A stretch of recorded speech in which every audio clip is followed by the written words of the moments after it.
नमस्कार. महाराष्ट्र शिक्षक पात्रता परीक्षा 2025 संदर्भात एक महत्त्वाची अपडेट आलेली आहे. काय आहे ही अपडेट हे या व्हिडिओच्या माध्यमातून थोडक्यात पाहणार आहोत. तर व्हिडिओ शेवटपर्यंत पहा आणि चॅनलवरती नवीन असाल तर चॅनलला सबस्क्राईब करा, म्हणजे अशाच माहितीपूर्ण व्हिडिओचे नोटिफिकेशन तुम्हाला भेटत राहतात. तर व्हिडिओला सुरुवात करू.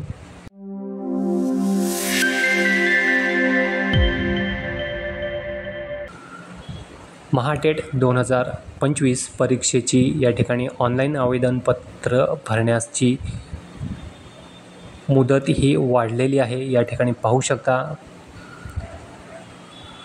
आपल्याला 9/10/2025 पर्यंत मुदतवाढ मिळालेली आहे. आजच्या तारखेचंच हे प्रसिद्धी निवेदन आहे महाराष्ट्र राज्य परीक्षा परिषद पुणेकडून. या ठिकाणी पाहू शकता आवेदनपत्र भरण्याचा कालावधी 15/9/25 ते 3/10/25 पर्यंत होता.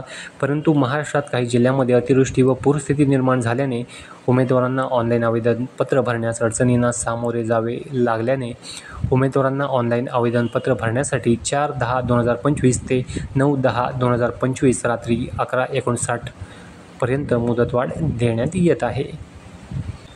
तसेच विद्यार्थी उमेदवारांना तांत्रिक अडचणींमुळे परीक्षा शुल्क भरता न आल्यामुळे संबंधित परीक्षार्थी उमेदवारांना net banking, debit card, credit कार्डद्वारे 9/10/2025 रात्री 11:59 पर्यंत मुदतवाढ देण्यात येत आहे. सबब यानंतर कोणत्याही परिस्थितीत मुदतवाढ ही मिळणार नाही आहे. तर ज्यांचे फॉर्म सबमिट होत नव्हते, फॉर्म सबमिट करताना प्रॉब्लेम येत होता, काहींना पेमेंटचे इश्यू येत होते, पेमेंट होत नव्हते, पेमेंट कट झालेत पण पेंडिंग दाखवत होते, तर या मुदतीमध्ये तुमचे हे सर्व प्रॉब्लेम हे सॉल्व होणार आहेत. तर लवकरात लवकर तुमचा फॉर्म भरून घ्या. ज्यांनी फॉर्म भरलेले नाहीत अजून पण लवकरात लवकर फॉर्म भरा आणि पेमेंट हे करून घ्या. तर या व्हिडिओमध्ये इतकंच होतं. आशा करतो व्हिडिओ समजला असेल. व्हिडिओ समजला असेल तर व्हिडिओला लाईक करा, शेअर करा आणि आपल्या चॅनलला सबस्क्राईब करा. धन्यवाद.